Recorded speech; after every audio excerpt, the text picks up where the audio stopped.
Bonjour à tous, bonjour à toutes. Merci infiniment d'être avec nous cet après-midi. On a une concurrence déloyale de ce soleil de Deauville. Ça n'est pas facile, mais on est ravis de vous avoir avec nous. Nous allons passer 90 minutes à parler de la souveraineté numérique. Alors, pour vous répondre, pour vous éclairer, pour essayer d'expliquer, pour reprendre le terme de Raymond Aron, eh bien, j'ai le plaisir de réunir cet après-midi ici pour vous Sophie Nerbonne de la CNIL, responsable des affaires économiques. Sophie, merci d'être avec nous. Sylvain Raouri de chez OVH, donc un fournisseur important du cloud. Patrick Guyonneau de chez Orange, responsable de la sécurité de ce groupe. Alors, la souveraineté numérique, ça n'est pas le sujet sur lequel j'étais le plus à l'aise pour vous expliquer limpidement qu'est-ce que c'est. On va demander, ça sera l'objet de notre première question à nos invités, mais je voulais partager avec vous finalement des éléments de contexte pour essayer de planter le décor. Effectivement, traiter la souveraineté numérique en 2022, ça n'est pas la même chose qu'en l'an 2000 et certainement pas la même chose qu'en 1980 ou 1960. Aujourd'hui, nous sommes dans un contexte où, lors de son allocution présidentielle sur Où va la France, le président de la République précise « Nous devons réapprendre à être souverains ». Y a-t-il une fatalité, finalement, à la mise sous tutelle technologique ? Eh bien, nous allons voir, et je l'espère, que nous sortirons avec un élan optimiste par rapport à ces sujets importants. Importants, très certainement, et ça me fait particulièrement plaisir de voir cette jeunesse avec nous cet après-midi, car effectivement, bien entendu, c'est important pour nous tout de suite, mais ça l'est et ça le sera encore plus important pour les futures générations.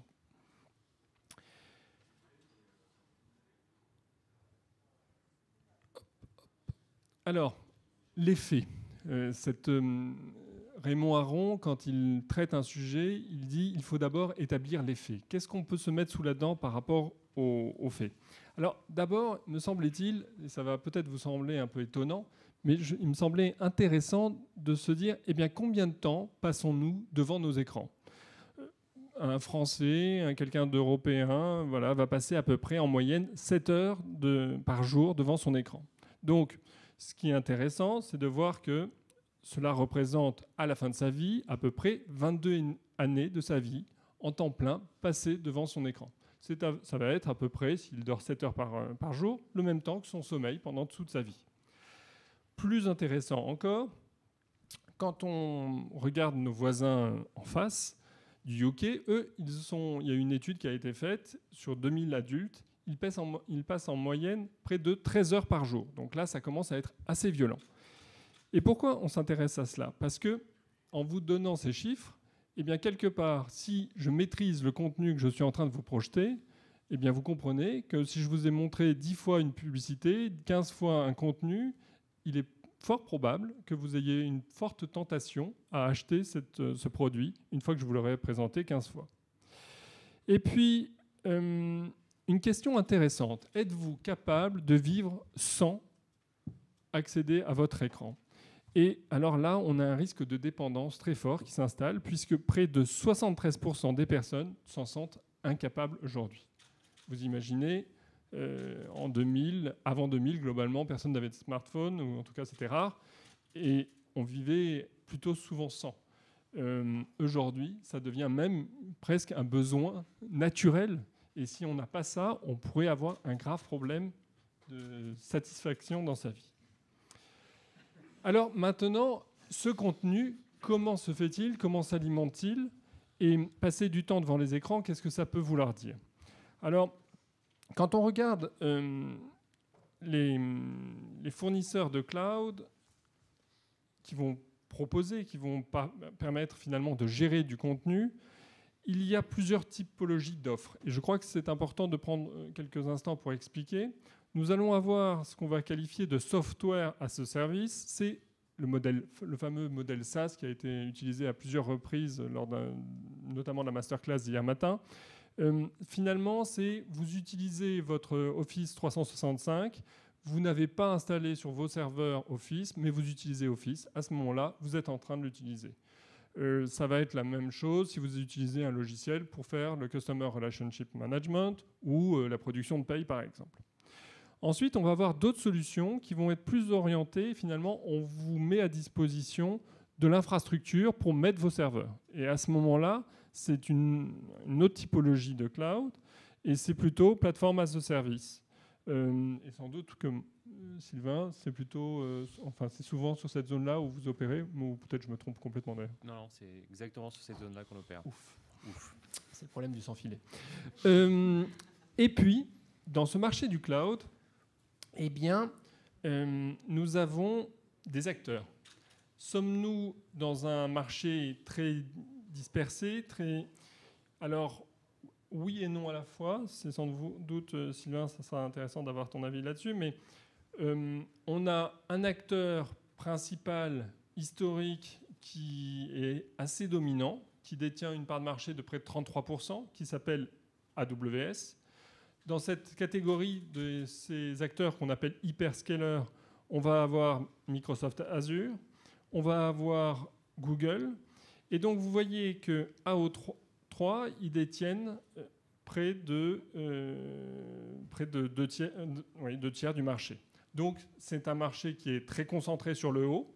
Et puis ensuite, on regarde, on a les 10 d'après qui vont représenter effectivement 28%. Et après, on a un marché qui est très parcellisé et qui va représenter des acteurs tout petits et seulement 9%.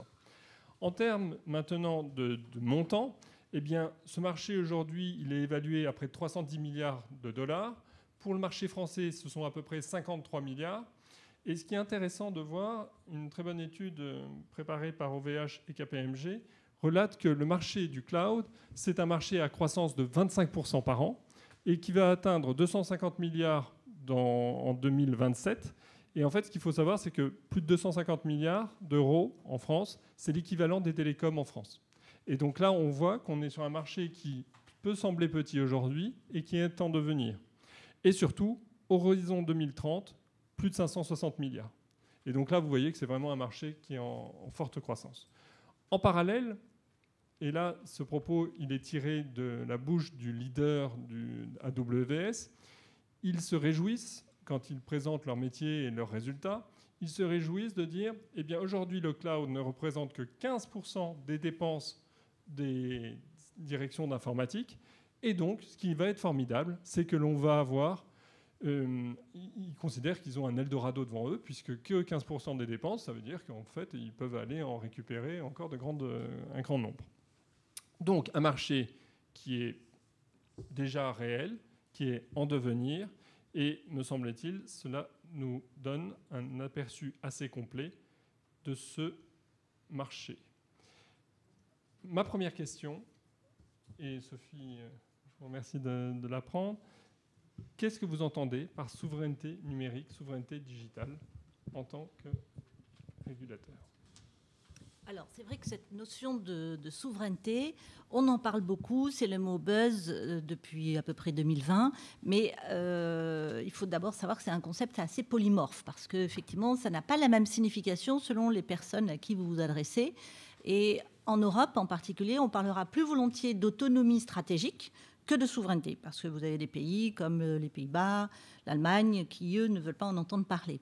Donc c'est vrai que ça recouvre, en définitive, un double volet, aussi bien au niveau des objectifs que poursuit cette souveraineté, à quoi ça sert, pourquoi est-ce qu'on en parle, et puis comment on peut l'avoir.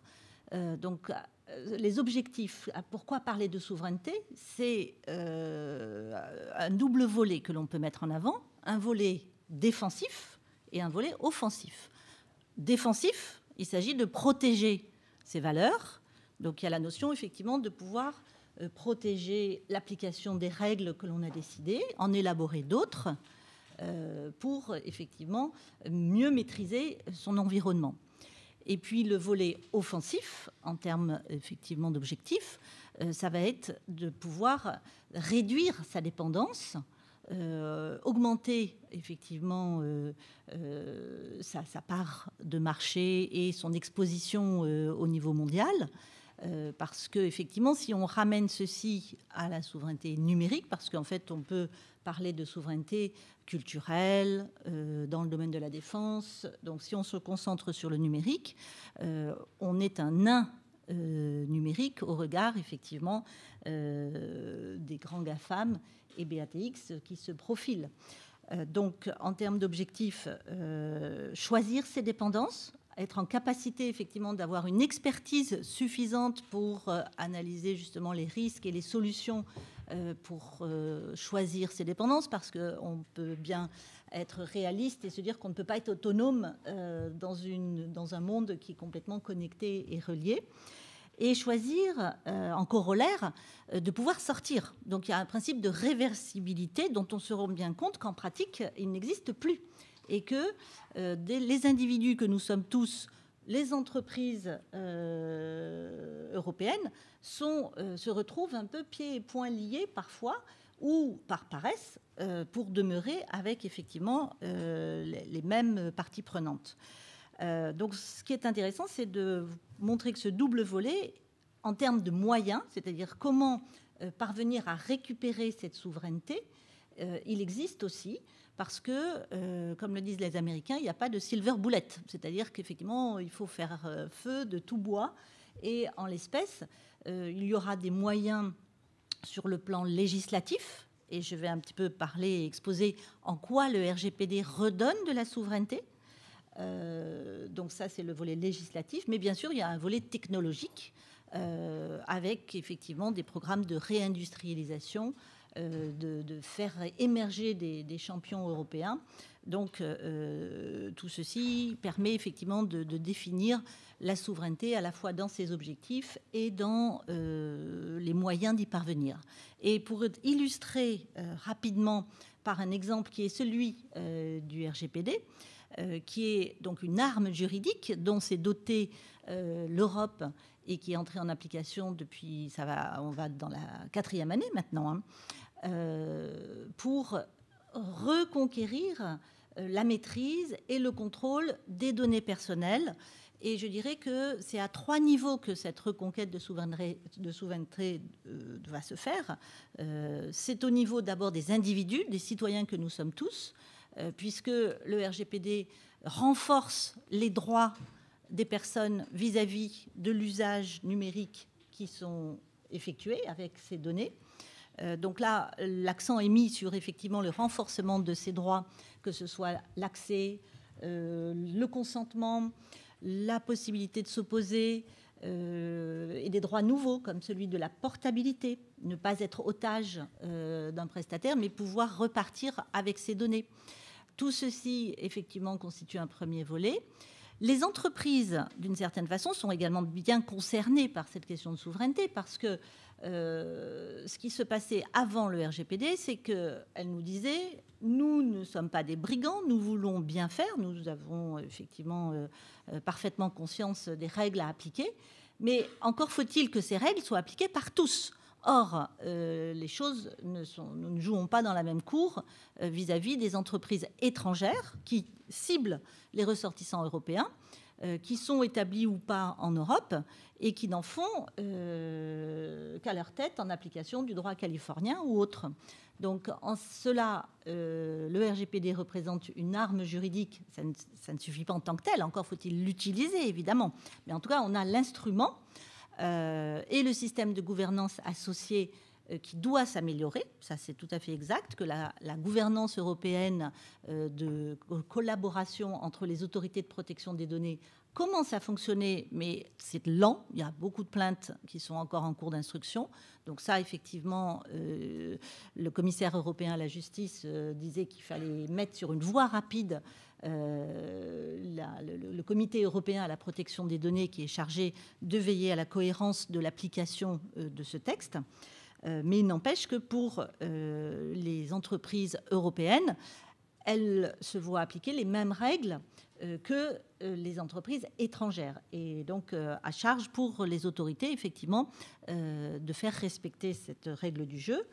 Et évidemment au niveau des États et de l'Europe en particulier, parce que c'est quand même le terrain européen qui compte et qui est le plus important, c'est effectivement la réaffirmation d'un modèle qui serait une troisième voie par rapport effectivement au modèle américain et le modèle chinois, dont les valeurs transportées par les sociétés effectivement ne sont pas identiques, mais le choix fait par l'Europe d'avoir un modèle numérique européen qui est avant tout articulé sur le respect des droits et des libertés individuelles et publiques. Donc à ce stade, je vais effectivement m'arrêter, mais bien évidemment, on aura l'occasion de prolonger par la suite. Oui, donc pour nous, la souveraineté numérique, et donc le sujet est vaste, mais pour essayer de le simplifier, c'est vraiment deux piliers. Le premier, c'est la souveraineté des données, et le deuxième, c'est la souveraineté technologique. La souveraineté des données, c'est devenu un sujet extrêmement important avec lequel nous pensons qu'il ne faut faire aucune concession. On vit dans un monde aujourd'hui, ça a échappé à personne, la pandémie, l'accélération de la digitalisation, et puis surtout cette fameuse promesse des lendemains qui chantent de la donnée, qui devient presque une ballon d'oxygène pour l'économie de certaines entreprises. Et pourtant, cette donnée-là, on n'a jamais été aussi peu en situation de la dominer, de la contrôler, de se l'approprier pour réellement en faire de la valeur. Alors dans la donnée, il y a plusieurs dimensions. Il y a la donnée personnelle, et on en a parlé, je pense que l'Europe a été assez en avant-garde, à l'avant-garde de la protection de ces données personnelles avec le RGPD, et on y reviendra. Et puis il y a ce que j'appelle la donnée productive, cette donnée qui est produite par l'économie, par nos usages, par la transformation de notre style de vie, qui devient la source de la création de valeur à venir. Et pourtant, en termes de maîtrise technologique et de cette donnée, on n'a jamais été aussi peu en contrôle. On en parlait avant de faire cette table ronde. Moi, j'ai fait l'expérience de demander à un acteur du transport Uber de me renvoyer mes données. Je ne sais pas si vous avez déjà fait cette expérience. Je vous invite à la faire et vous serez surpris de voir ce que la plateforme a, en tout cas avait sur moi. Je ne dévoilerai rien ici, mais c'était assez surprenant de voir en fait le processus par lequel en fait on enregistre de la donnée, on la capte sans réellement. On m'a demandé mon consentement, mais finalement exactement quelle donnée, comment ou quoi. Bon, ça m'échappe complètement. Donc on n'est pas en contrôle. Donc vis-à-vis pour la souveraineté digitale, la souveraineté numérique, cet aspect souveraineté des données, il est primordial parce que. J'ai du mal à croire, juste intellectuellement, qu'on puisse se dire les lendemains qui chantent grâce à la donnée, à la digitalisation, si on n'est même pas en contrôle. Voilà. Le deuxième point, souveraineté technologique. Beaucoup plus compliqué, parce que là, on va toucher à des aspects qui vont aussi bien de la matière première lithium jusqu'à effectivement des softwares qui peuvent être développés par des pays ou des usines, ou en tout cas d'un savoir-faire qui n'existe pas forcément ou plus en Europe. Donc le sujet est vaste.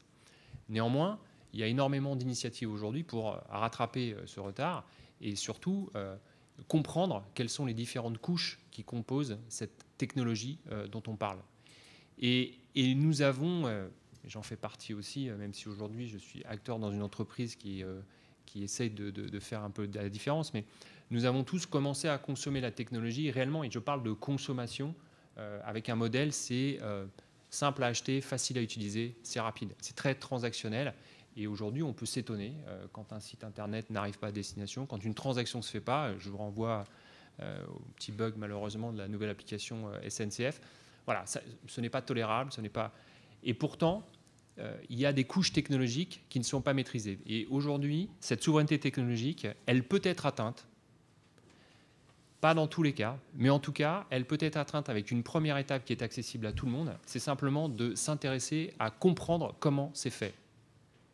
C'est-à-dire qu'il faut dépasser la crainte d'affronter la technologie pour dire « oh là, ça va être compliqué », dépasser les discours aussi qu'il peut y avoir parfois pour dire « ne vous inquiétez pas, c'est transparent pour vous ». Ce mot est détestable au possible et c'est quelqu'un qui travaille dans le cloud qui vous le dit. Non. Le cloud n'est pas magique. Le cloud est fait d'instruments physiques, des machines qui parlent à d'autres machines. Et on peut comprendre, ou en tout cas avoir des notions de base qui fait qu'on s'approprie cette technologie. Donc la souveraineté technologique, c'est bien ces deux pans, data, technologique. La data, c'est tout de suite, maintenant. Pour nous, c'est l'application du RGPD à la lettre. Technologique, c'est un processus par lequel on décide ensemble de ne plus subir la technologie, mais de la dominer et d'être donc libre dans son choix. Si on doit caractériser pour nous la définition de la souveraineté, c'est d'avoir cette liberté de choix. Parce qu'il ne faut pas tomber dans le piège du souverainisme. Il faut simplement être conscient de ce qui se passe, comment c'est fait, pourquoi c'est fait. Et donc en conscience et en liberté, je décide de travailler avec cette application, travailler avec d'autres. Et ça, il n'y a pas de frontières. Il y a des innovations qui sont formidables partout dans le monde.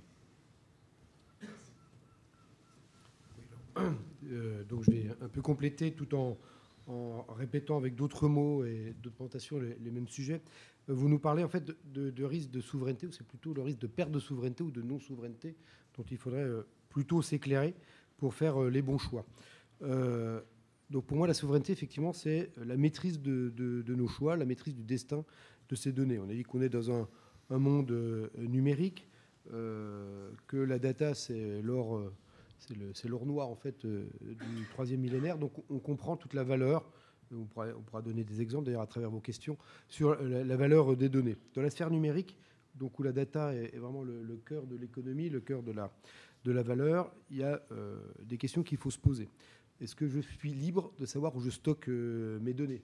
Chez moi, dans mon entreprise, qu'on va appeler on-premise, ou chez d'autres, dans le cloud, qu'on appelait tout à l'heure le PaaS ou le SaaS, si même on fait computer, c'est-à-dire c'est pas qu'on les stocke, on fait travailler les données et elles créent d'autres données, d'autres produits. Donc ça, c'est la première question. Est-ce qu'on est libre de le faire chez soi ou pas chez soi ? Qu'est-ce que je décide ? Et puis, si je mets mes données chez les autres, est-ce que je les mets en clair ? Est-ce qu'elles sont cryptées ? Est-ce que c'est un processus de chiffrement que je maîtrise ? Parce que tout le monde vous dit qu'elles sont chiffrées, mais d'accord, mais qui maîtrise ce chiffre ? Qui sait le déchiffrer ? C'est une autre question aussi qu'il faut se poser. Et puis... est-ce que c'est traçable ? Est-ce que je sais dire à tout instant ? Alors moi, je travaille chez un opérateur, j'ai un certain nombre d'obligations légales, donc je dois dire si on me demande. Quand je dis on me demande, c'est les autorités dans tous les pays où Orange est opérateur. On peut avoir des réquisitions et on sait expliquer telle personne était à tel endroit, elle a appelé tel autre. Donc ça, c'est une traçabilité des appels. Et bon, on doit demander, on doit savoir la même chose pour ses propres données. Qui a eu accès, qui les a regardés, qui les a transformés, qui les a prises pour faire tourner un autre logiciel. Un sujet de traçabilité. Ensuite, deux gros mots, mais un qui a été dit, c'est la réversibilité. C'est-à-dire, est-ce que je sais faire le chemin arrière, récupérer mes données, et finalement ce que j'avais mis chez un hyperscaler ou chez un vendeur de logiciels tout fait, est-ce que je sais récupérer mes données propres, les données qu'elles ont produites et les faire tourner avec mes propres ordinateurs. Et puis la versatilité, c'est-à-dire que je sais prendre mon agenda qui est offert, le mettre dans un autre agenda, est-ce que ça marche bien ? Donc c'est ça, c'est questions de liberté de choix, ce qu'on fait quand on achète sa voiture. D'ailleurs, on peut la revendre, on peut garder les pneus si on se débrouille bien. Enfin, et il faut se poser exactement... parce qu'ils n'ont pas toujours les mêmes tailles, les mêmes largeurs, mais bon, si on se débrouille bien, les pneus neige, on peut les garder pendant plusieurs années avec plusieurs voitures. Donc ça, c'est, si je puis dire, ce serait le premier axe de réflexion, c'est la vie de la data, du moment où je crée la donnée jusqu'au moment où je la détruis. D'ailleurs, quand pour moi, je la détruis, en fait, bien souvent, je l'ai rendue inaccessible. Elle n'est pas détruite. C'est-à-dire qu'elle reste quelque part. Est-ce qu'on s'assure qu'elle est vraiment détruite et en tout cas inaccessible pour tout le monde ? Posez-vous la question parce que vous pourrez avoir quelques surprises. Donc, qui a accès à mes données, aux données que j'ai fabriquées moi-même ? Et le deuxième axe, c'est est-ce que les données ont toutes la même valeur ? Est-ce qu'elles méritent toutes une grosse protection ? Est-ce qu'on se pose systématiquement la question de savoir... alors, je vais prendre un exemple, parce qu'on est dans une assemblée, je pense, assez branchée finance. La valeur, en tout cas, le risque qui est posé sur... J'ai les données comptables, les données financières de mon entreprise. Alors, il se trouve qu'Orange, on est coté à Paris, à New York, donc on a des tas d'obligations très compliquées. Mais avant publication et après publication, je suis toujours étonné, les gens ne se posent pas la question. Alors Orange, comme on a des tas de métiers, on est aussi une banque, on est aussi une chaîne de télé et on est producteur de films. Et donc d'une série Game of Thrones. D'accord, mais avant qu'on mette en ligne les derniers épisodes, on comprend bien que ça n'a pas la même valeur que quand ils ont été vus une fois. Eh bien, est-ce qu'on met sur les mêmes serveurs, avec la même protection, ces données-là, les données, comment on optimise un réseau. Donc toutes ces questions-là, quelles sont les données ? Quelle valeur intrinsèque elles portent ? Ou quel risque je fais porter à tel moment ou à tel moment du cycle de vie de la donnée, il faut poser les questions. Donc on doit avoir une liberté de choix, c'est ça la souveraineté, c'est avoir l'autonomie, on a dit, ou l'indépendance en tout cas, de pouvoir poser des questions qui a accès et qui en tire de la valeur. Je suis bien, si mes données, je voudrais qu'il n'y ait que moi qui tire de la valeur et pas d'autres. Voilà. Donc, à l'heure du make or buy, donc l'informatique, c'est évidemment de plus en plus externalisé, c'est vu de plus en plus comme une commodité. Donc, c'est même plus make or buy, c'est make or SaaS en fait. Est-ce qu'on se pose systématiquement ces questions autour des données, leur cycle de vie, de bout en bout, de leur création jusqu'à leur destruction, et puis quelle est leur valeur intrinsèque. Et je pense que c'est effectivement ces axes de réflexion qui doivent nous animer. Merci. Alors, effectivement, partager son point de vue sur la souveraineté numérique, ça nous semblait important de la repositionner par rapport à l'Union européenne et de voir comment cette Union va-t-elle influencer cette perception. Sophie, vous avez commencé à évoquer quelques pistes. En tant que régulateur, comment vous voyez les choses et quelles sont vos interactions au niveau européen ? Alors, c'est vrai que l'Europe est vraiment le niveau de bonne gouvernance, parce qu'on voit bien qu'effectivement, s'agissant de pouvoir œuvrer à l'échelle mondiale, c'est très bien ce qu'on peut faire au niveau franco-français, mais si ça ne s'articule pas avec le reste de l'Europe, ça va effectivement avoir une portée limitée. Donc je dirais que l'Europe, c'est vraiment le levier de puissance incontournable, certes. Et c'est vrai que c'est aussi, par rapport à la question de savoir comment naviguer en Europe, la nécessité d'avoir un peu un kit de survie, parce que c'est vrai que c'est un peu compliqué, les arcanes européennes. Et on peut dire qu'avec la Commission qui a axé toute sa stratégie et son programme sur la décennie numérique, on a une floraison de chantiers législatifs en cours, dont plusieurs devraient d'ailleurs aboutir au cours de cette présidence française du Conseil de l'Union européenne, et qui vont prolonger effectivement le premier texte RGPD qui avait pour objectif de protéger les données personnelles, sur d'autres aspects, mais où il s'agit toujours effectivement de reprendre le contrôle avec d'autres législations. Et on a tout un paquet, et en particulier ce qu'on appelle le DSA, DMA, DGA, qui sont en fait le Digital Service Act, qui vient prolonger la directive de 2000 sur le commerce électronique et sur la régulation des contenus. On a le DMA, qui est le Digital Market Act, qui lui vise à mieux réguler les comportements concurrentiels des plus grands acteurs et des opérateurs de services essentiels, que ce soit réseaux sociaux, mais également autres opérateurs. On a le DGA, qui est le Data Governance Act, qui lui a pour objectif de créer ce partage de la donnée en Europe, en faisant référence à des opérateurs altruistes, et ça va se traduire concrètement par des entrepôts de données par secteur d'activité pour pouvoir alimenter les algorithmes de l'intelligence artificielle. Donc on a vraiment d'énormes chantiers sur le plan législatif.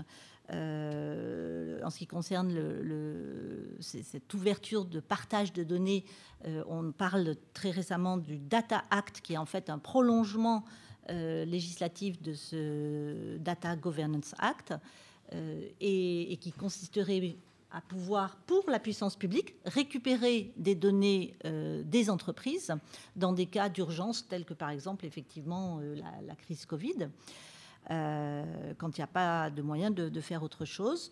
Donc on voit bien qu'il y a des chantiers tous azimuts, mais pas simplement sur le plan législatif, puisque dans le même temps, il y a ce souci de pouvoir agir au niveau technologique et de reconquête effectivement sur des technologies considérées comme effectivement très impactantes, telles que le cloud, telles que l'intelligence artificielle, telles que la cybersécurité, avec effectivement des projets de certification par l'ENISA, qui est l'équivalent au niveau européen de l'ANSSI que l'on connaît au niveau national. Également, effectivement, on a beaucoup parlé de cloud souverain avec l'initiative Gaia X qui a été lancée conjointement entre l'Allemagne et la France avec un certain nombre de péripéties, mais qui en tout cas montre effectivement quelle est la voie qui s'ouvre et qui effectivement a pour objectif de pouvoir une fois encore jouer ce rôle de puissance au niveau mondial, présentant en matière de développement d'une économie responsable des gages en termes de protection des données personnelles. Ouais, donc quelques principes effectivement qui sont défendus par l'Europe qui sont très très importants et sur lesquels effectivement on va retrouver la matérialisation dans un certain nombre de lois ou de directives. Le principe de la réversibilité, le principe de l'interopérabilité, et puis ce qu'on appelle l'open source, le logiciel libre. Quelques mots pour comprendre en fait pourquoi on va revenir et pourquoi le cloud revient souvent quand on veut parler de souveraineté numérique. C'est qu'il faut comprendre que le cloud, c'est vraiment les racines. C'est les racines qui permettent la technologie. Et le cloud a cette particularité de les permettre d'une manière extrêmement flexible, extrêmement agile, extrêmement rapide, qui rend l'infini, enfin le possible complètement infini en termes technologiques. Donc c'est hyper important que l'Europe prenne en considération, et c'est le cas, parce qu'on doit dire que le commissaire européen Thierry Breton est très occupé par ces sujets, et en tout cas il en a fait vraiment un cheval de bataille très très fort à travers les textes qu'il doit sortir. C'est vraiment de pouvoir regarder la technologie et donc de lui conférer ses principes, mais jusqu'aux racines vraiment qui sont importantes et qui se retrouvent dans le cloud. Donc réguler, c'est important. Il faut savoir que le marché européen, c'est le plus gros marché mondial. Okay, c'est le plus gros marché mondial et c'est le seul qui n'est pas régulé. Si vous voulez aller faire le business aux États-Unis, enfin, peut-être que vous en faites déjà, je vous invite à refaire le chemin de toutes les certifications et voir des barrières à l'entrée. Aujourd'hui, donc, nous sommes présents aux États-Unis. Je ne peux pas participer à un appel d'offres public aux États-Unis. Pourtant, je suis enregistré comme une société américaine, je paye mes impôts aux États-Unis, je ne peux pas faire... Voilà. Par contre, en Europe, il n'y a aucun problème pour tout le monde. Donc c'est hyper important aussi qu'on prenne conscience de ça. On parlait tout à l'heure de souveraineté comme un acte défensif, mais aussi offensif. Là, on est complètement dans le sujet. Et les textes sont là pour effectivement affirmer notre position et réguler cet espace qui est le nôtre, et à l'intérieur duquel on peut déjà avoir quelques difficultés à se mettre d'accord. Ça n'aura échappé à personne. On parlait de Gaia X tout à l'heure, formidable élan entre les Allemands et les Français.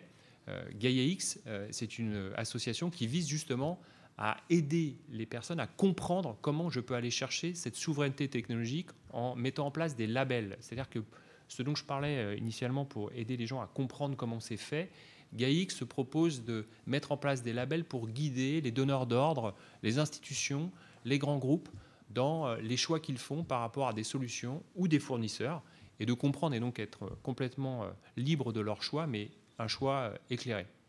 Donc il y a effectivement un rôle important à jouer au niveau de l'Europe, avec effectivement cette réglementation. Et j'ajouterais, pour terminer, que la France, au sein de l'Europe, est plutôt très en avance. C'est-à-dire que le référentiel français qui a été mis en place, SecNum Cloud, est un référentiel qui a très peu d'équivalent, voire même aucun équivalent. Enfin, je crois que l'Europe est en train de faire l'assessment et en train de se rendre compte qu'il n'y a pas d'équivalent ailleurs. Et donc, par défaut ou par chance, suivant où je se trouve, le SecNum Cloud, on l'espère, devient un peu le référent qui sera la norme européenne. Et donc, c'est intéressant avec le SecNum Cloud, c'est qu'il va jusqu'au bout de cette souveraineté, y compris dans les racines du cloud, et aussi en considérant tous les aspects de la souveraineté, avec notamment toute loi extraterritoriale qui pourrait compromettre la liberté totale vis-à-vis des données. Donc il y a un très grand rôle à jouer et l'opportunité est forte, évidemment, avec la présidence française.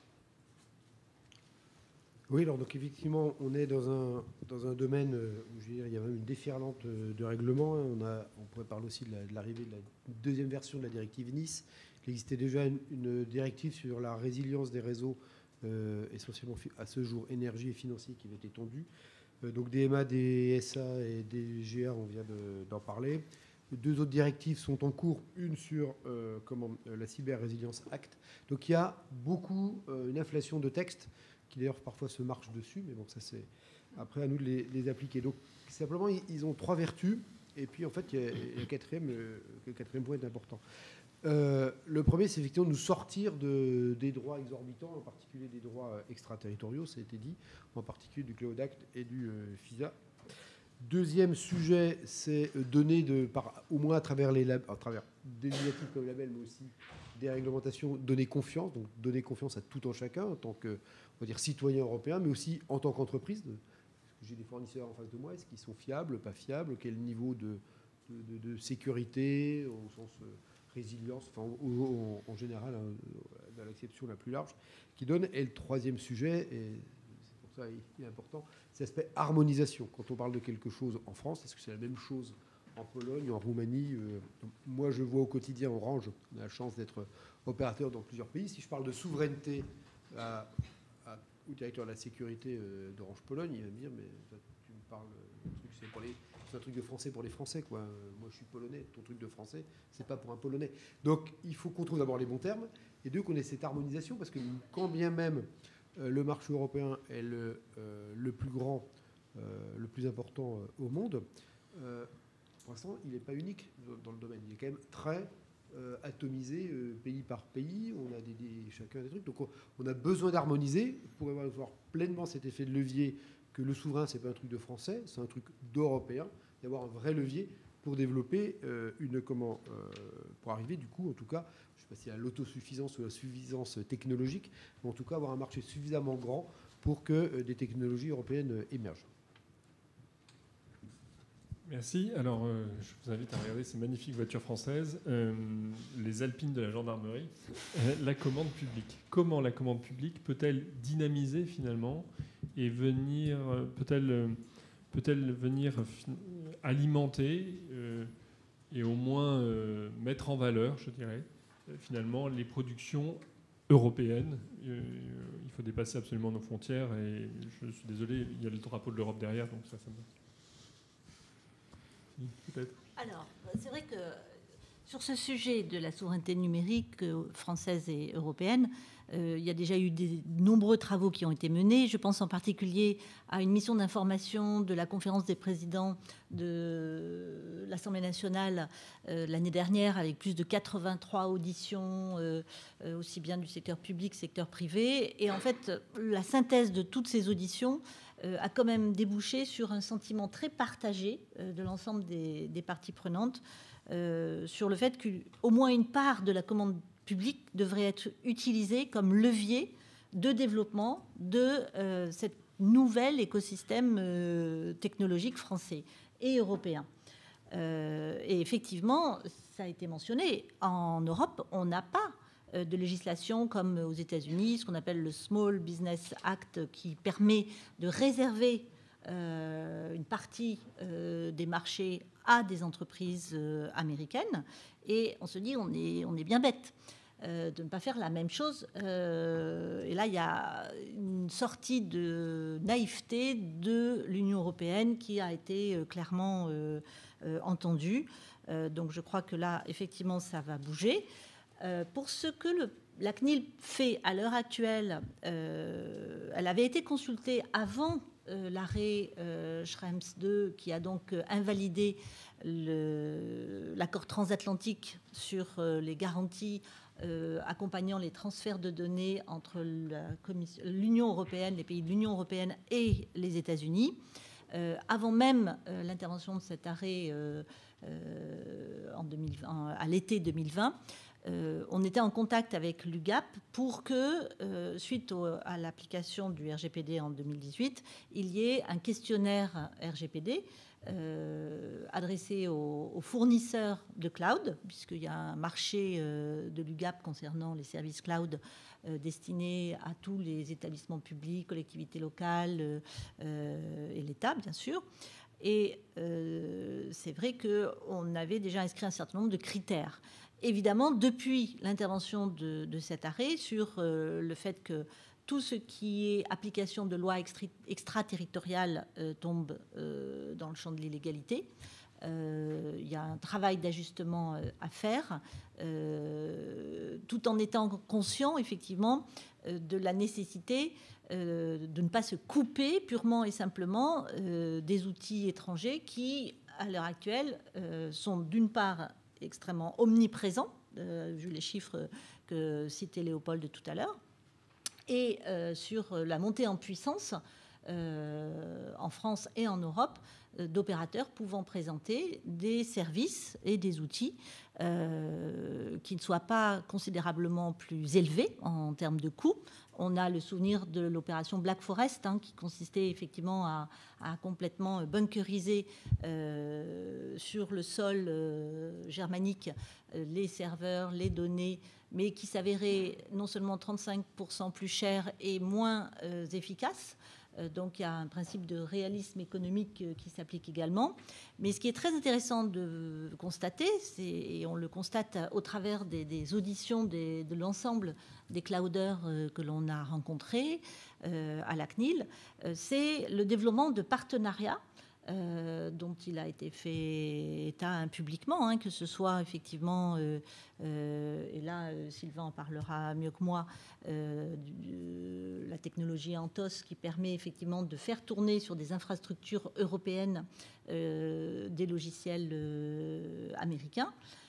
Ou avec OVH, enfin avec au contraire, s'agissant du Health Data Hub, et suite à la remontrance de la CNIL sur le recours à Amazon, AWS, sur effectivement le recueil de toutes les données de santé de ce portail d'accès à la recherche médicale française, les engagements politiques pris par le gouvernement de mettre effectivement ces données de santé dans un dispositif qui soit là aussi complètement imperméable aux demandes d'accès extraterritorial, avec la création d'une nouvelle société Orange, Capgemini, pour travailler avec Microsoft.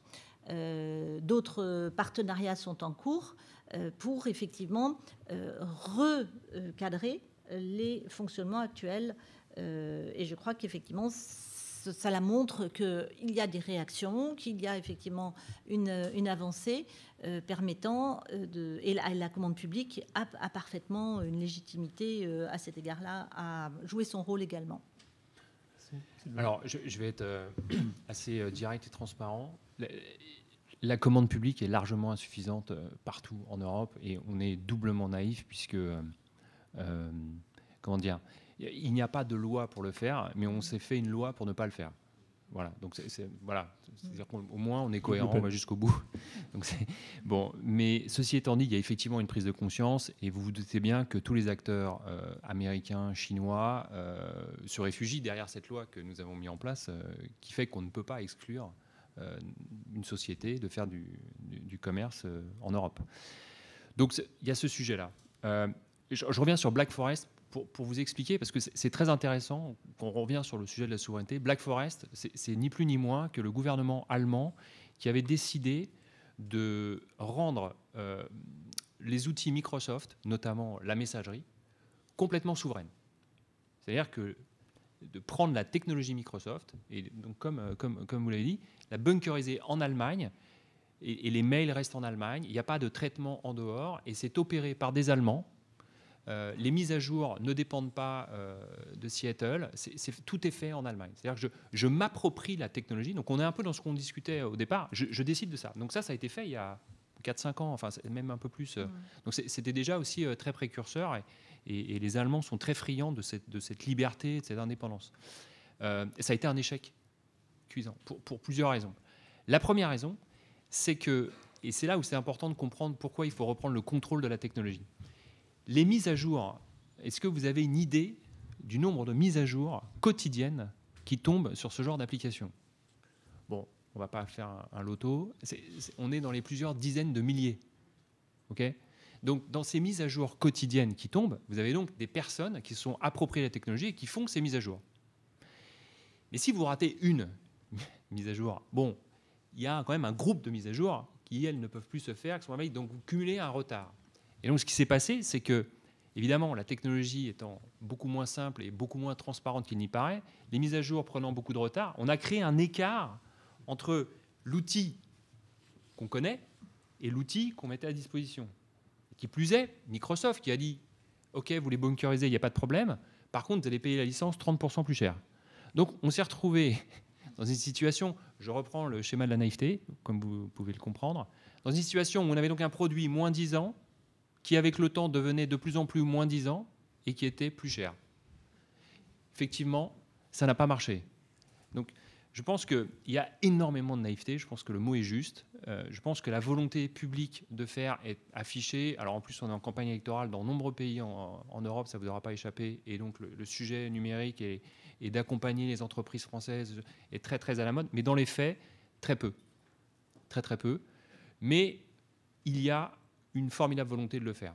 Et je pense qu'on y arrivera parce que les solutions existent et que l'effort, et envie de le faire, surtout en France. En Europe, ça prendra un petit peu plus de temps. Mais c'est vrai qu'il est urgent que l'appareil public se saisisse de cette naïveté et tranche une bonne fois pour toutes, pour simplement pas faire pire que les autres, mais faire aussi bien. Bon. Ouais, donc on ne transformera pas la directive sur les marchés publics en Europe en un Buy European Act, évidemment. Mais je pense qu'on a deux freins. Alors d'abord, un, il y a le droit qui nous... De ce traité, de cette directive, pardon, et de l'AMP, l'accord sur les marchés publics, ça c'est le premier sujet. Deuxième sujet, à mon avis, il y a un côté, on l'a dit tout à l'heure, c'est il faut prendre conscience de la valeur des données, c'est le numérique. La plupart des décideurs, en tout cas en France, je parle dans le domaine des achats publics, dans les collectivités locales ou dans les ministères, dès qu'on leur parle de ça, c'est technique, non, je m'en occupe pas. Donc ces sujets sont souvent pris par les juristes du Code des marchés publics. Et donc, du coup, c'est l'application bête et méchante. De l'utilité, dont on a dit tout à l'heure, d'avoir ces schémas d'homologation, de certification, enfin, à la limite, on les appelle comme on veut, mais que ce soit clair et simple. C'est-à-dire qu'un acheteur simple, il dit c'est quel type de données, c'est des machins, c'est RGPD, je mets alors Gold, Silver, au niveau 1, 2, 3, peu importe.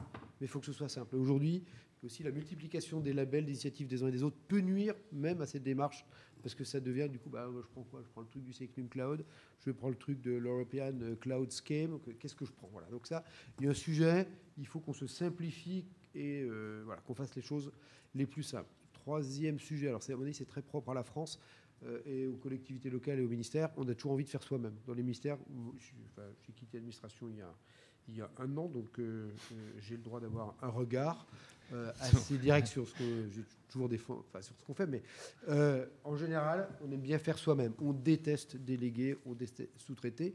Et d'ailleurs, même parfois, on se dit mais c'est à cause du RGPD, je ne vais pas le mettre là parce que c'est plus facile à expliquer à la CNIL. Enfin, on trouve toujours les bonnes raisons de ne pas tenter, de ne pas essayer, de ne pas faire. Et voilà. Donc ça, il y a un moment, c'est une volonté politique de dire aux administrations, maintenant vous allez le faire. La prise de risque. C'est une question de prise de risque. Et il y a plein de choses qui seraient bien mieux faites à l'extérieur qu'à l'intérieur. Hein. Mais donc ça, c'est un vrai sujet.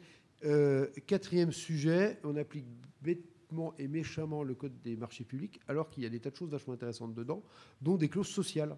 On peut très bien écrire dans un appel d'offres aujourd'hui que je veux que l'exploitant des données, on est le ministère des Armées ou le ministère intérieur, on pourrait très bien dire, je veux que l'entreprise qui postule à mes trucs, elle embauche des soldats blessés au combat. On a le droit, c'est social, c'est autorisé, l'argent des Français peut servir à ça. Bon, c'est jamais utilisé. La réponse, c'est jamais utilisé. Alors moi, je suis un vendeur de tuyaux, alors c'est un peu difficile de dire ça, mais faire transiter les données à des tas d'endroits, ça fait chauffer des fibres. En fait, tout ça, ça coûte de l'énergie. Enfin, ça coûte de l'énergie. Ça coûte, et c'est de l'énergie, c'est donc de la pollution. Donc on pourrait très bien dire, je veux que le data center, il soit à moins de tant de kilomètres. Non, je ne suis pas obligé de mettre moins de 500 kilomètres, mais je peux mettre des distances telles que ça reste à peu près sur le territoire national. Et pas uniquement parce que c'est cocorico, parce que tout simplement, c'est de l'économie d'énergie. Alors je crois qu'au VH, vous faites du refroidissement par eau de vos serveurs, mais on peut très bien dire, je veux que le data center auquel je m'adresse, où je mets mes données, il ait tel bilan carbone. C'est possible, mais il faut le marquer. Donc on a quand même toute cette éducation à faire de nos acheteurs, je pense que c'est pareil dans les entreprises, mais voilà, en tout cas je vous fais plutôt part de mon expérience d'administration, cette éducation n'est pas faite, et de culture de population qui n'a pas forcément envie d'être éduquée ou en tout cas conscientisée du sujet. Est-ce que vous pensez que ça serait possible d'avoir une forme de guide de compréhension de l'empreinte environnementale de cet univers du cloud? Parce que finalement, je veux bien qu'on s'arrête un instant sur OVH, comment vous faites et en quoi vous êtes différent sur cet aspect. Alors, on est différents, on est des différents chanceux.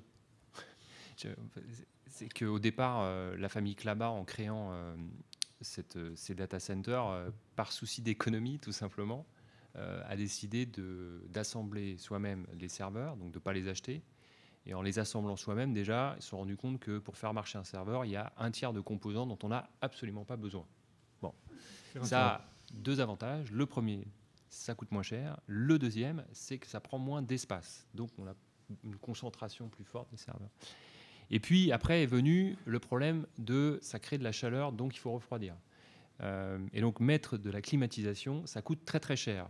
Et donc, le papa d'Octave Klaba, donc je vous raconte une petite histoire, mais en même temps, c'est sympa. Henryk Klaba, donc, qui est ingénieur polonais, eh ben, il a regardé comment fonctionnaient les aquariums et il a décidé de construire un circuit qui extrait la chaleur et qui renvoie de l'eau froide. Donc, on est en circuit fermé. Je fais l'histoire très courte parce qu'il y a 10 ans de R&D, mais aujourd'hui, il n'y a pas d'air conditionné dans les data centers d'OVH. Et on refroidit en fait les serveurs à l'endroit où ils émettent de la chaleur, c'est-à-dire sur la carte, le CPU, avec, comme nous les assemblons, on insère ce petit circuit qui fait naviguer l'eau froide, l'eau chaude. Quoi. Et donc en fait, un rack, c'est ces grandes armoires, vous avez tous les serveurs, il y en a 48 ou 96, ça dépend un peu de votre concentration. Aujourd'hui, c'est un grand verre d'eau, quoi, en circuit fermé, et puis bien sûr, on l'a. Donc, c'est possible, complètement. Alors, évidemment, quand on est contacté par les Émirats Arabes Unis ou le Qatar pour leur construire leur data center, bon, il y a quelques limites auxquelles on ne peut pas forcément agir. Mais sous des latitudes plus clémentes pour nous, et on a bien noté qu'aujourd'hui, on arrivait, nous, à maintenir une performance tout à fait correcte, même en cumulant des fortes chaleurs, et on a des pics de chaleur à Roubaix aussi, croyez-le ou non. C'est tout à fait possible. Et donc, une initiative très pratique. Nous allons, nous, sortir, quand on achètera un service sur OVH Cloud, on saura exactement quelle est l'empreinte carbone de ce service, non pas juste au périmètre du service consommé, mais depuis l'origine des matériaux qui sont utilisés pour le consommer. L'autre point, on n'est pas obligé d'acheter un terrain et de construire un data center. Aujourd'hui, si Octave était là, il vous dirait qu'il peut faire un data center dans cette pièce. Il a besoin d'une arrivée d'eau, d'une arrivée d'électricité et de réseau, et bien sûr que ce soit redondé. Mais on peut aujourd'hui construire des data centers qui sont modulaires et qui peuvent se mettre dans des espaces immobiliers avec très peu de contraintes. Donc, tous ces aspects-là, aujourd'hui, sont réels, ils existent. OVH, par souci d'économie, a été pionnier sur le sujet, mais nombre d'acteurs aujourd'hui sont capables de le faire. Et on n'est pas obligé d'aller chercher des trucs, comme on peut le lire dans la presse, des expérimentations qui sont faites aujourd'hui au large de l'Irlande, où on va plonger dans un ancien sous-marin des data centers. Je pense que c'est très bankable dans la presse. Bon, en termes d'efficacité, enfin, de côté pratique, à mon avis, c'est très niche. Donc, il y a énormément de choses à faire là-dessus. Et je pense qu'aujourd'hui, effectivement, ça fait partie de reprendre le contrôle. Reprendre le contrôle, c'est pas juste rattraper son retard, c'est prendre de l'avance. Et prendre de l'avance, c'est aussi, effectivement, en reprenant le contrôle, je choisis aussi de faire attention à l'empreinte par rapport à ça. Merci. Alors, bon, on parle de la souveraineté, mais parfois, c'est l'usage qui nous rappelle à la vérité. Alors moi, j'avais envie de poser une question toute simple. Je n'ai fait que utiliser Microsoft Excel. Est-ce que c'est possible de retirer cette dépendance ? Est-ce qu'il y a des solutions ? Est-ce qu'il y a des alternatives ? Est-ce qu'on y arrive ? Est-ce qu'on le voit sur des grandes échelles ? Alors, il y a énormément, et ça c'est vraiment la bonne nouvelle, il y a énormément de solutions en Europe et en France qui sont des alternatives à Microsoft, à Google. La problématique de cet écosystème français, largement aussi encouragé par les initiatives gouvernementales, hein. La Startup Nation, ça se matérialise, il y a des résultats quand même. Alors, il y a des échecs aussi, mais c'est normal, ça fait partie de l'aventure. Mais il y a énormément de solutions aujourd'hui. Et vous savez, nous, quand il y a eu le premier confinement, alors j'habitais en Allemagne, mais en France, On a été contacté par beaucoup de services publics qui souhaitaient faire passer tout de suite énormément de fonctionnaires en télétravail et qui recherchaient donc des solutions qui n'étaient pas américaines. Et ils ne les connaissaient pas.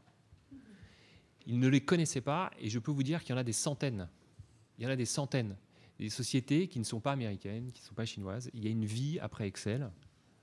Bon, je le souhaite à tout le monde de toute façon, mais même sans tableur. Hein. Et il y a une vie dans le mail, il y a une vie dans la visio à part Zoom. Il y a des solutions collaboratives françaises qui sont extraordinaires, et c'est vrai que la commande publique commence à s'y intéresser. Et je crois encore une fois ici que, et on rejoint la question de tout à l'heure sur les labellisations, je crois que si ces entreprises recevaient le label qui correspond à la qualité de leur offre en termes de souveraineté et d'indépendance technologique, je pense que ça aiderait aussi les consommateurs, les utilisateurs que nous sommes, à mieux les connaître. Mais je vais être un petit peu, je vais vous titiller un petit peu. Ça demande un changement de tous. Il faut se le dire aussi avec la technologie, et je le dis aussi en toute humilité parce que j'en fais partie, il y a une fainéantise intellectuelle associée à l'utilisation de la technologie qui est affligeante. Bon, il y a des études qui ont montré que votre sens de l'orientation avait baissé. Vous ne le savez pas, je suis désolé de vous l'apprendre. Complètement baissé, puisque aujourd'hui, on n'utilise plus notre sens de l'orientation, on utilise Google Maps ou Waze. Voilà, je ne peux plus aller à ma boulangerie sans Waze. Mais donc, il va falloir reprendre le contrôle. C'est un changement. C'est un changement, comme tout changement, comme celui qu'on est en train de faire pour notre alimentation, comme celui qu'on fait aussi pour la planète. Ça demande des efforts, mais si on est convaincu que c'est pour le meilleur, et surtout pour notre liberté de choix, il faut y aller. Il faut y aller. Sophie, est-ce que vous avez des sollicitations pour essayer de labelliser, de valoriser finalement ces savoir-faire qui sont nationaux, et comment vous essayez de les accompagner? Alors effectivement, c'est vrai que le RGPD, dans ses outils de régulation, a prévu les codes de bonne pratique professionnelle et les mécanismes de certification comme des outils de conformité qui sont là pour le coup effectivement à la main des professionnels. Alors c'est vrai qu'en tant qu'autorité de régulation, on a un pouvoir de certification, donc on peut élaborer nous-mêmes des référentiels, mais on sait bien que c'est avant tout quand même une question de marché, donc on va pas et c'est une activité nouvelle pour les autorités de protection des données. Mais on a déjà publié un référentiel, notamment sur les compétences que devaient avoir les délégués à la protection des données, et on veut en lancer d'autres sur les années à venir. Mais on s'associe aux initiatives, effectivement, de modification de la certification Secnum Cloud de l'ANSSI, avec qui on travaille de façon très étroite. On avait notamment participé à leur consultation publique. L'ADINUM a mis en place un dispositif, alors c'est une autodéclaration, de produits effectivement français qui effectivement collaboratifs. C'est voilà, vraiment, ils ont fait une liste à laquelle on a participé pour leur donner tout un tas de noms. Mais effectivement, c'est une liste. J'invite tout le monde à aller sur cette liste-là. Effectivement, vous allez découvrir des noms des sociétés que je pense que très peu connaissent, mais qui sont aujourd'hui des sociétés françaises qui donnent de services collaboratifs tout à fait performants. Et avec effectivement des critères environnementaux et bien sûr relatifs au respect de la protection des données, ce sur quoi nous avions été consultés, ce sur quoi nous avions répondu, pour aider, là en l'espèce ça s'est fait à destination des organismes publics, la petite mairie qui veut se doter d'un outil, effectivement c'est pas trop quoi choisir, et effectivement je trouve que c'est typiquement le genre d'initiative qu'il faut promouvoir, qu'il faut accompagner, parce qu'effectivement, ça permet de mieux prendre conscience qu'il y a autre chose que ces grands géants. Je n'ai pas grand-chose à dire, mais Numbers de Macintosh, c'est pas mal non plus. Non, mais au-delà de la boutade... Mauvaise réponse. Comment ? Je pense que moi, j'ai fait un cours à la fac où j'ai rendu ma disquette à la fin. C'est sur ça.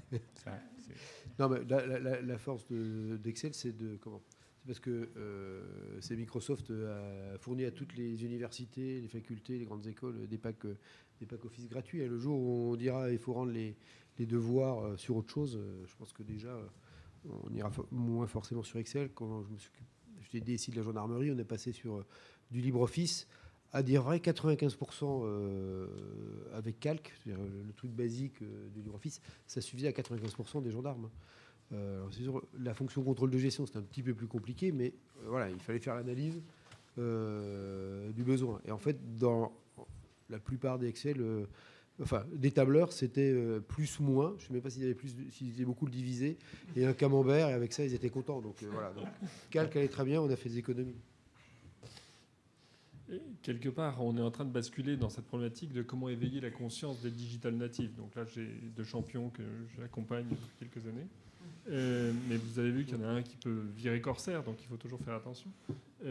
Comment effectivement accompagner ce changement, on vient de rentrer, d'évoquer ce sujet, et finalement, moi j'avais envie de vous entendre sur quand je lis que Google finalement trouve ça formidable d'accompagner les startups en leur proposant des serveurs gratuits, des solutions gratuites, et en leur disant bah voilà, regardez, je vous équipe, vous êtes entrée plat dessert, et comme ça vous allez pouvoir avancer très vite.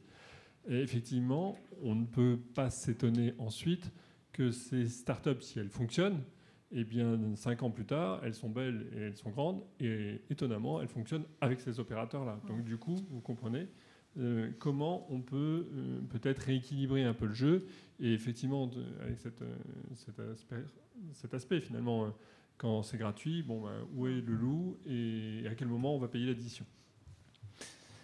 Ouais, donc faut comprendre encore une fois que effectivement les startups, quand vous avez une idée et que vous êtes habité par ce projet, cette passion, il y a aujourd'hui, et notamment quand votre idée tourne autour de la performance technologique, des programmes chez l'ensemble des hyperscalers, donc les grands acteurs américains, des programmes pour vous accompagner. Donc ces programmes, c'est ni plus ni moins que vous mettre à disposition gratuitement pendant 1 an des infrastructures techniques, l'accompagnement d'experts pour construire donc votre plateforme, pour construire, matérialiser votre business technologique que vous souhaitez lancer. Et donc gratuitement pendant 1 an, ou parfois plus, vous bénéficiez de cet appui ou quoi.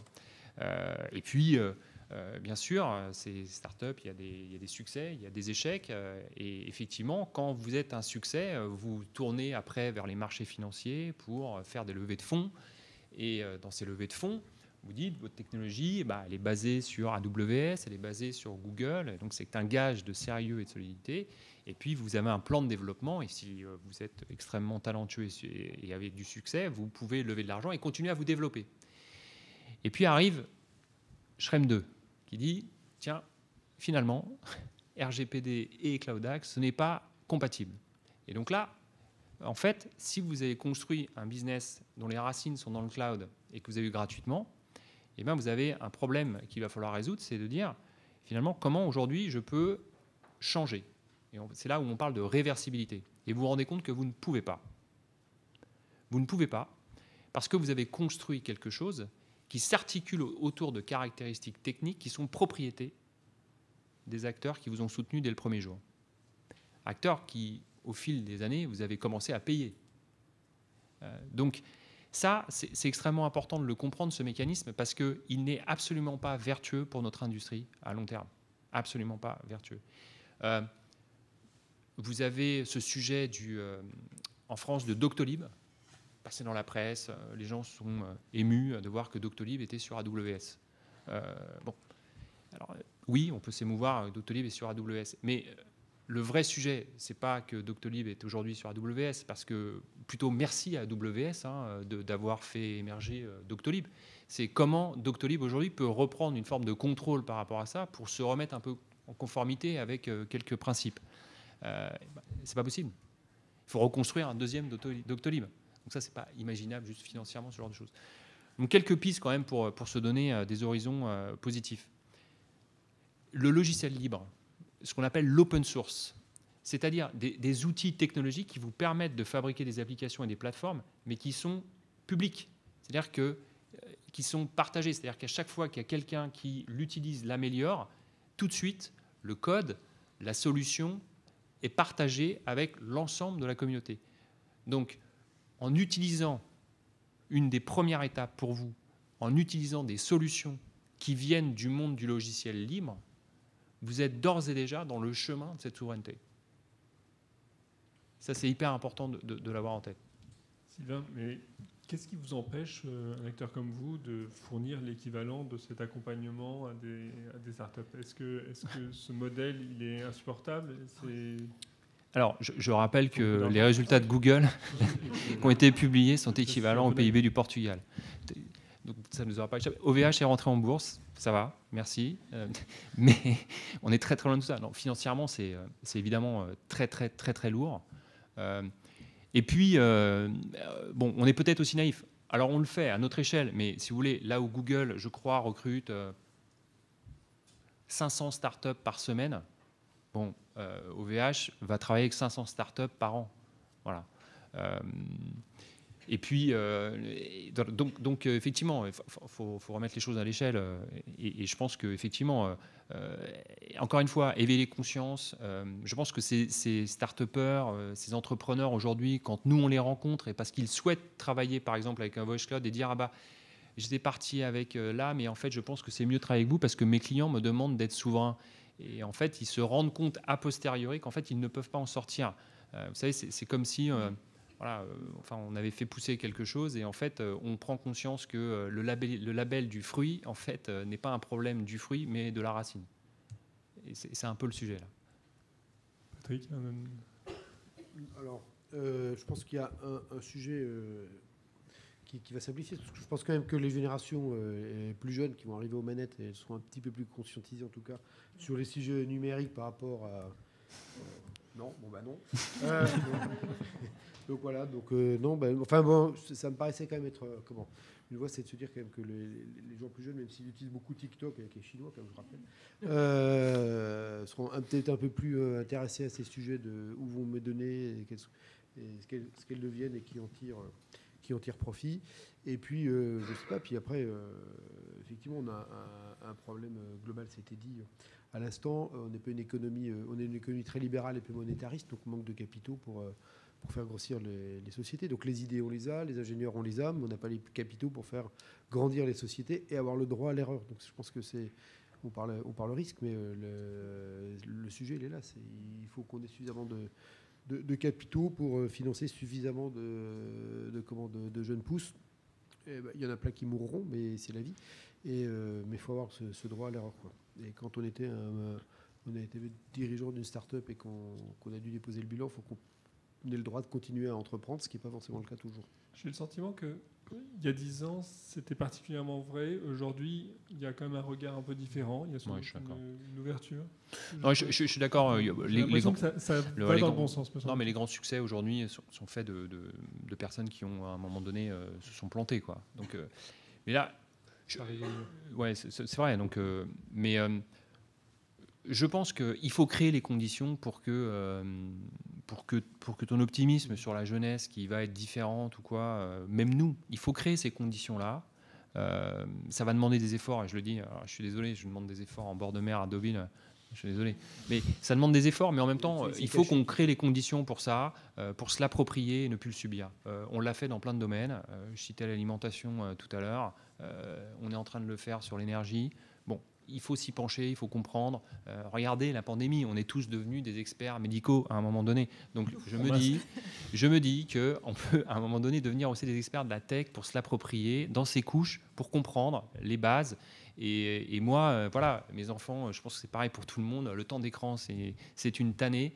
Et voilà, mais moi je leur ai dit, il n'y aura pas de limite de temps d'écran le jour où vous serez codé.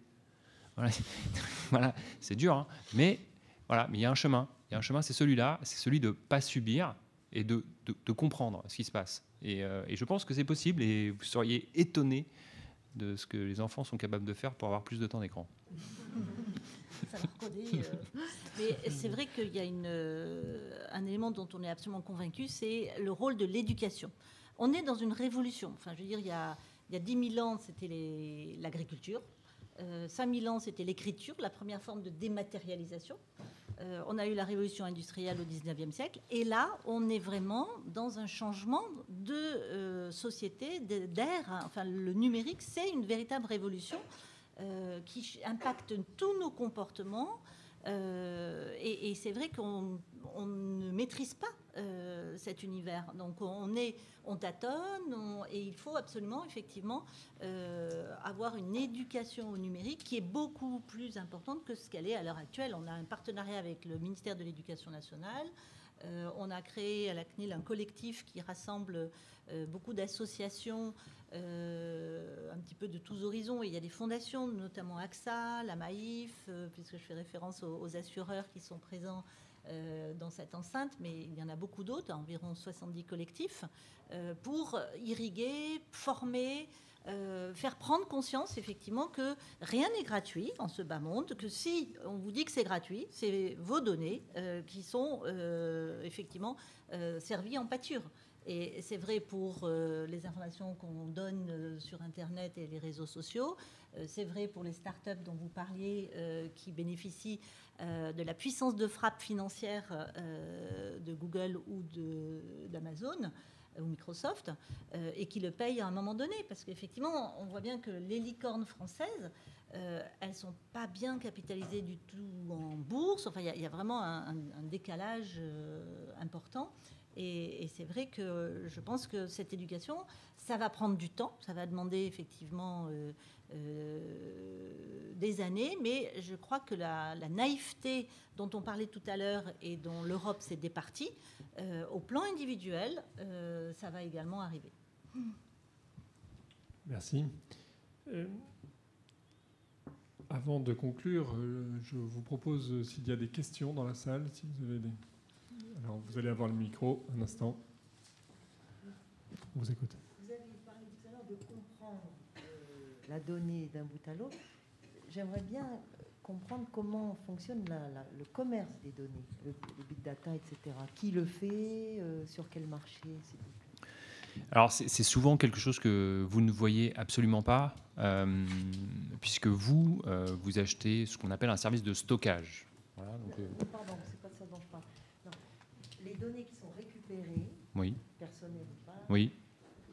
comment se fait le commerce de ça, Très bien. Donc, en fait, les données sont agrégées. Elles sont censées être anonymisées.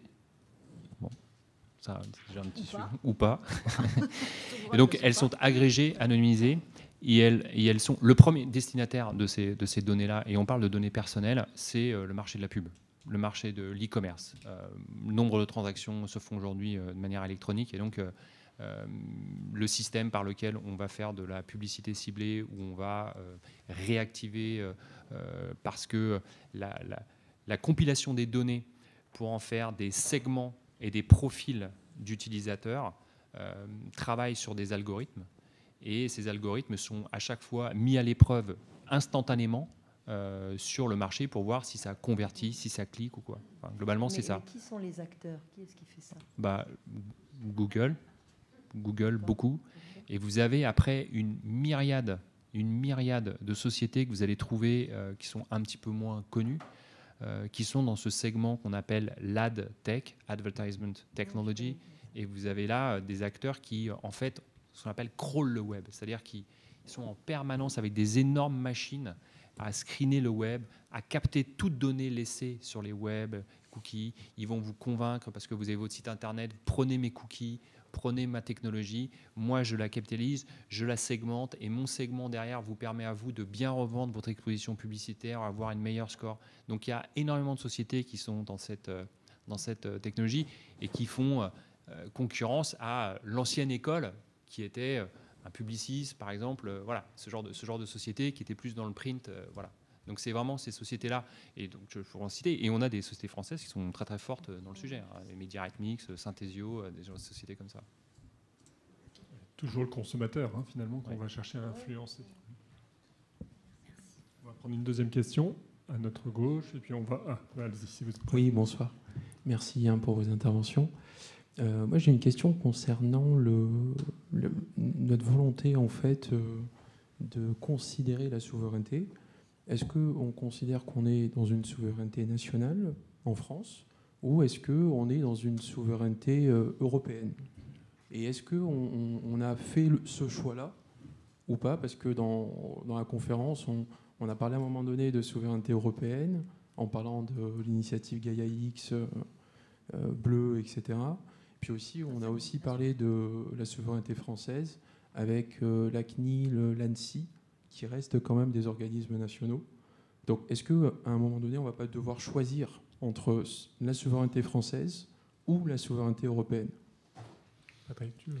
Je peux répondre. Ça répond aussi à la question. C'est alors la France on est plutôt en pointe dans ce domaine-là en Europe. On est plutôt la nation, l'État qui pousse le plus le sujet de souveraineté pour des raisons historiques.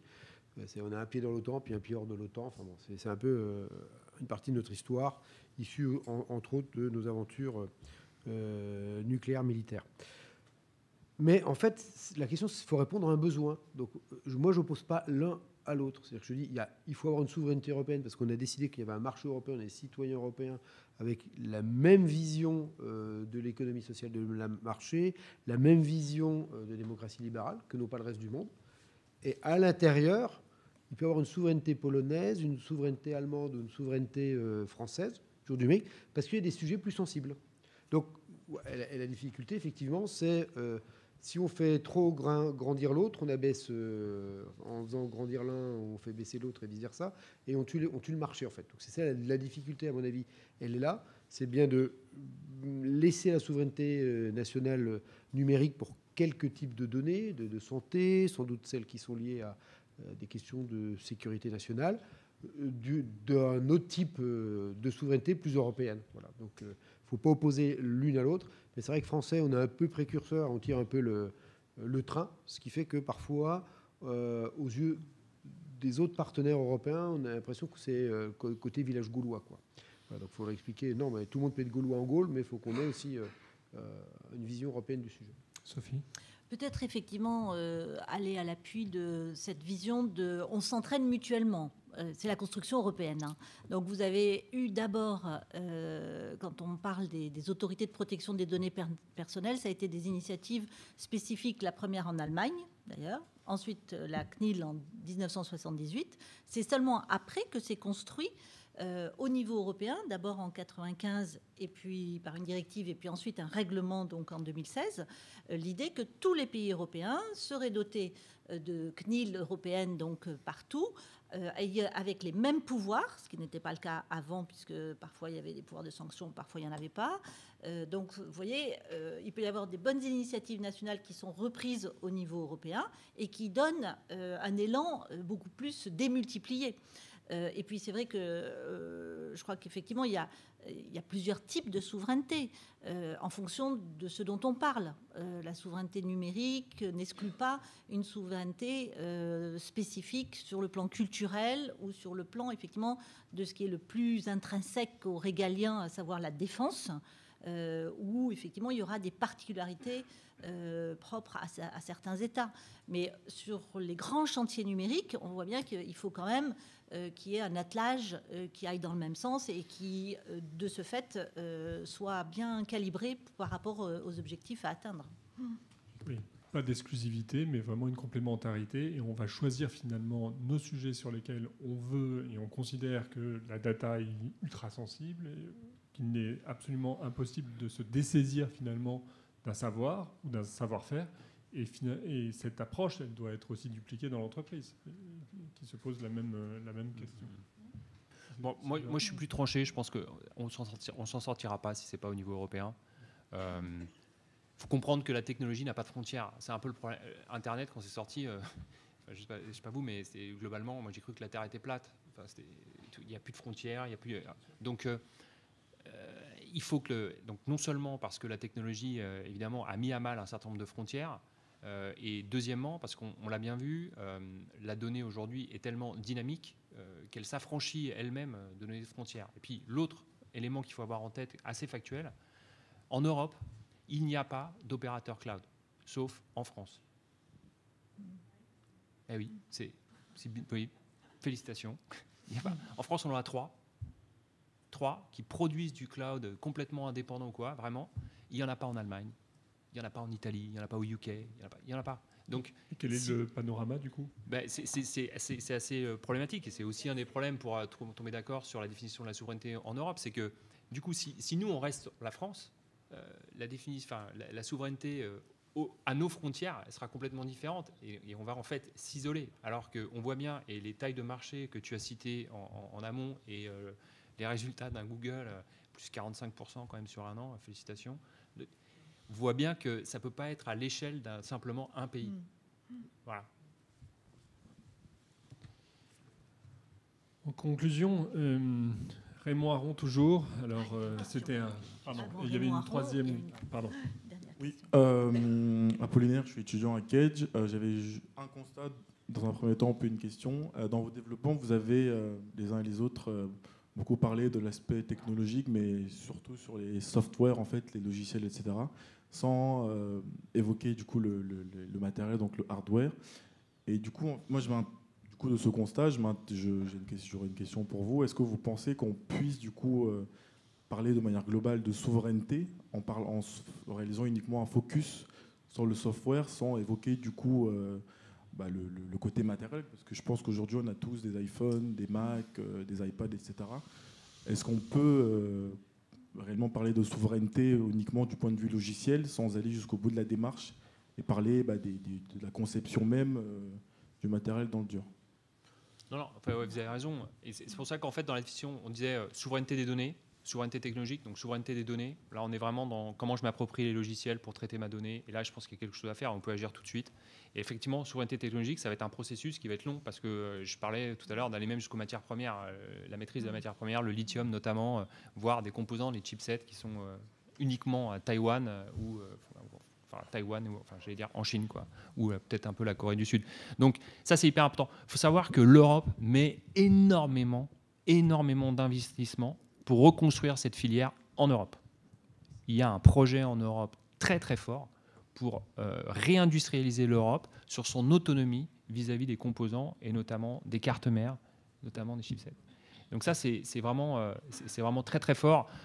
Les plans de relance, je redonne les chiffres, ils ont peut-être un petit peu évolué, mais l'Europe met, ou à la France, par exemple, je crois qu'on est sur hauteur de 5 milliards. En Allemagne, c'est un peu moins. Il faut savoir qu'en Italie, par exemple, l'Italie qui est quand même en train de devenir, je pense, la troisième économie européenne, on parle de 35 milliards pour justement soutenir cette souveraineté digitale, ou en tout cas le développement de la souveraineté digitale. Il y a énormément de moyens qui sont mis en avant pour justement se réapproprier cette couche hardware qui est indispensable. Parce que derrière le hardware, la maîtrise du hardware, derrière, je pense qu'on sera dans une concurrence saine et je pense qu'on les a tous. Tu l'as cité, on est bien équipé en ingénieurs, on a des gens de talent qui font des études, qui ont plein d'idées et si on leur donne les moyens, on devrait récupérer cette souveraineté. Donc il y a beaucoup de moyens qui sont mis là-dedans et vous avez raison, souveraineté numérique, c'est les deux pans. Data, on peut le faire tout de suite. Technologique, c'est un processus et ce processus est vraiment réengagé. Et simplement, sur Google, par exemple, qui est quand même une des rockstars de cette industrie, quand ils achètent leurs serveurs, ils les achètent souvent auprès d'IBM, ils les récupèrent, ils vont rajouter des éléments, ils vont faire des opérations dessus pour être les seuls à savoir ce qui s'y passe dedans. Comme ça, s'il y a une attaque, ils maîtrisent et ils ont des remparts supplémentaires. Mais finalement, quand on regarde OVH, ils n'ont pas à rougir. Eux, ils fabriquent eux-mêmes avec les composants. Ils ont leurs usines de fabrication et ça leur a été bien utile quand il y a eu des difficultés et qu'il fallait produire en masse. Donc, vous voyez que oui, c'est pas idéal, oui, c'est pas formidable, mais il y a quand même des acteurs qui savent le faire et il y a un vrai savoir-faire. Encore faut-il qu'on en parle et qu'on le mette en avant. Et je voulais juste ajouter qu'effectivement, on a beaucoup parlé de la couche du numérique qui est le logiciel et qu'on a complètement mis de côté la couche physique qui sont toutes les infrastructures. Et c'est vrai qu'il y a des tas de choses là. Il y a 90%, je crois, plus passent encore par les câbles, notamment ces câbles sous-marins. Et le câble chinois PIS vient d'arriver au mois d'octobre dernier à Marseille. Et les Chinois n'ont pas voulu s'appuyer sur les infrastructures occidentales.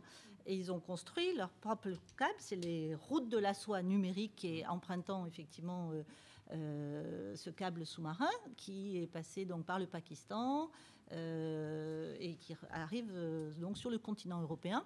Il y a tout l'espace effectivement satellitaire sur lequel c'est l'avenir effectivement sur lequel l'Europe a également des chantiers en cours. Donc c'est vrai qu'on voit bien que le numérique, c'est pas seulement effectivement la couche logicielle, mais il y a toute la matérialité du numérique dans les infrastructures dont il faut également tenir compte. Allons-y. Excusez-moi, juste une dernière question. Du coup, là, ma question porte sur les entreprises qui sauvegardent et hébergent des données. Du coup, si elles sont obligées de faire un serveur copie, parce que je prends l'exemple de l'incendie que OVH avait eu à Strasbourg. Moi, personnellement, je participais à la rédaction des articles de blog pour l'Université de Strasbourg. Et à cause de l'incendie, on n'avait plus l'accès à ce site. Du coup, je me demande si l'entreprise aura... plutôt, il est obligé de faire un serveur copie. Et une deuxième question, c'est par rapport à la réforme des cookies. Donc, je me demande aussi si elle est mise en application, parce qu'on voit toujours qu'il y a des sites dont on n'a toujours pas accès aux informations du site si on n'accepte pas les cookies. Du coup, on est toujours obligé d'accepter les cookies avant d'avoir cette information sur le site. Voilà, et je vous remercie. Donc, sur l'incendie, non, vraiment encore désolé de cet incident qui continue d'être un traumatisme aussi pour les employés de l'OVH, parce que je sais pas si, enfin, nous on l'a appris en se faisant accompagner ensuite, c'est un peu comme voir sa maison brûler. Il n'y a pas d'obligation. Je vais parler d'une époque que vous n'avez pas connue. Moi, quand j'achetais un ordinateur, on achetait un disque dur externe pour faire une sauvegarde. Souvent, d'ailleurs, la FNAC était sympa, elle me l'offrait. Et par contre, effectivement, si je ne branche pas ce disque dur externe sur mon ordinateur et si je ne paramètre pas cette sauvegarde, elle n'a pas lieu. Et quand mon ordinateur tombe et que je n'ai pas fait cette sauvegarde, je peux me retourner vers beaucoup de gens, ça ne marche pas. Donc il n'y a pas d'obligation. Il y a effectivement, par contre, tout un tas d'outils qui sont mis à disposition. Alors, chez OVH, effectivement, ces outils sont mis de manière gratuite ou, en tout cas, bien mis en place, payant. Et on s'est rendu compte avec cet incendie, mais pas que nous, toute l'industrie, on a rencontré tout le monde, y compris les Américains. Tout le monde s'est rendu compte qu'en fait, le cloud, on pensait que c'était magique. Et en fait, non. En fait, c'est comme à la maison, comme l'ordinateur, il faut le brancher, ce disque dur externe. Et en plus, dans la plupart des cas, il est mis à disposition. Donc effectivement, aujourd'hui, nous, on a pris une décision par rapport à ça, c'est qu'on va déployer tous nos services avec, et on est en train de déployer des sauvegardes automatiques que nous garderons gratuitement, Donc on va construire des nouveaux bâtiments pour avoir cette sauvegarde à froid, pour que les gens puissent recomposer leurs applications et leurs données. Mais voilà, pour répondre à votre question, non, c'est pas une obligation aujourd'hui. Voilà, sauf bien sûr si vous avez souscrit une option, et voilà. Et alors sur la deuxième question, s'agissant du plan d'action de la CNIL sur effectivement la bataille homérique pour obtenir que le respect du consentement des personnes à la collecte effectivement des données et des cookies qui sont ces petits fichiers traceurs permettant d'adresser de la publicité ciblée. Comme vous le savez, il y a eu plusieurs vagues de contrôle et de sanctions. Les dernières en date qui sont tombées, alors après on peut toujours considérer que ce n'est pas suffisant, mais c'était 120 millions contre Google, 60 Facebook, mais aussi des petites entreprises, mais évidemment on cible quand même les plus gros, sur le fait qu'on doit pouvoir refuser les cookies aussi simplement qu'on les accepte, ce qui effectivement produit des modifications sur les pages d'un certain nombre de sites. On n'a pas fini, on fait des vagues successives jusqu'à une régularisation et que ça puisse permettre de réorienter les modèles économiques. Mais c'est vrai que c'est une bataille de fond avec des enjeux économiques énormes et c'est vrai que certains contenus étant financés sur le modèle de la publicité, il est concevable aussi que ce ne soit pas forcément toujours la même information à laquelle vous puissiez avoir si vous ne payez pas. Parce que c'est toujours le même principe. Si vous ne payez pas l'accès à un service, quelque part, la contrepartie, ce sont vos données. Donc c'est effectivement, vous aurez accès à une information dégradée. Imaginez Waze, vous ne payez pas, on vous fait passer par l'embouteillage, vous payez, vous contournez. Ça fait peur. En conclusion, tout d'abord, un immense merci pour votre attention. Vous avez été des spectateurs plus qu'engagés. Ce qui est intéressant, c'est que demain, je vous propose de devenir des acteurs engagés autour de ces sujets. Raymond Aron avait cette formule, il dit « Être optimiste, c'est penser, le pire n'est pas toujours certain ». Donc vous voyez, c'est assez optimiste, effectivement. Mais il dit aussi, heureusement, il faut essayer de voir le monde tel qu'il est, sans être naïf. Et je pense que cette séance est vraiment un immense merci. Merci Sophie Narbonne, un immense merci Sylvain, un immense merci Patrick. Vous nous avez aidés à comprendre, à découvrir. Moi, j'ai appris énormément de choses. Donc un grand merci. Et je crois vraiment que les rencontres de l'AMRAEF sont pleinement là où elles doivent être, pour éclairer, pour nous expliquer, pour nous aider à mûrir. Et finalement, au moment où on sera en position de décider, eh bien, d'aller vers le bon choix. Et aussi dans nos cartographies des risques, et là c'est le professionnel des risques qui parle, d'appréhender ces problématiques. Parce qu'effectivement, qui aujourd'hui a intégré le risque de souveraineté numérique dans sa cartographie des risques ? Personnellement, je crois que je vais encore un peu travailler. Voilà, merci. Un grand merci à tous et merci à Tati.